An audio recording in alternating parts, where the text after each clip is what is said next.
તો હવે તો કેજરીવાલ પણ હેલિકોપ્ટર લઈ અને ક્યાંક ને ક્યાંક ડેડિયાપાડાના જે ધારાસભ્ય હતા ભાઈ ચૈતરભાઈ વસાવા કે જેમને એક ખોટા કેસની અંદર ભાઈ ક્યાંક ને ક્યાંક ફસાવી નાખ્યા હોય એવું ક્યાંક ને ક્યાંક મિત્રો દિલ્હીમાંથી કેજરીવાલે પણ કીધું હતું.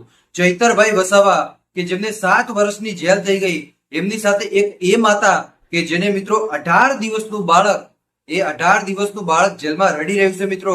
ચૈતરભાઈ વસાવાની પત્ની ગઈકાલે ત્યાં મળીને આવ્યા ભાઈ. તમે વિચારી શકો ભાઈ કે આ ઘટના કેવી કહેવાય ભાઈ.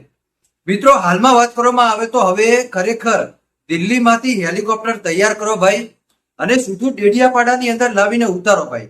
હવે કેજરીવાલને કહો તમે નહીં આવો તો નહીં ચાલે ભાઈ. હવે કેજરીવાલને આવવું પડશે.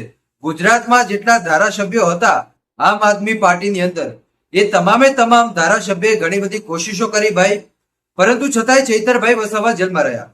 હવે મિત્રો ક્યાંક ને ક્યાંક ચૈતરભાઈ વસાવાને છોડાવવા માટે હવે ક્યાંક ને ક્યાંક મિત્રો આવી શકે છે કેજરીવાલ. આ એક બહુ મોટા સમાચાર, કેમ કે જ્યારે ચૈતરભાઈ વસાવા હોય કે એની સિવાય આમ આદમી પાર્ટીના કોઈ પણ ધારાસભ્ય હોય, જ્યારે પણ એમને જેલ થાય અથવા ગમે તે કેસની અંદર એમની અટકાયત થાય ત્યારે દિલ્હીમાંથી કેજરીવાલ એ હોંકારો મારતા હોય છે ભાઈ કે હવે હું ગુજરાતની અંદર આવીશ.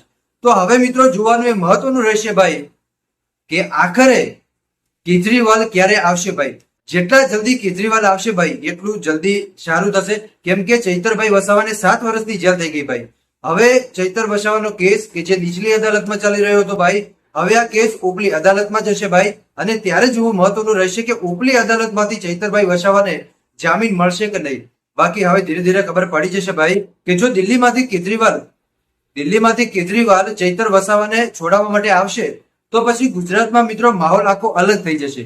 હવે એ જોવું મહત્વનું રહેશે કે કેજરીવાલ ક્યારે ત્યાંથી હેલિકોપ્ટર લઈ અને ગુજરાતની અંદર આવશે. બસ આજ માટે આપણે આટલું રાખીએ. બાકી મળીશું આપણે નવા વિડીયોમાં નવા ટોપિક સાથે.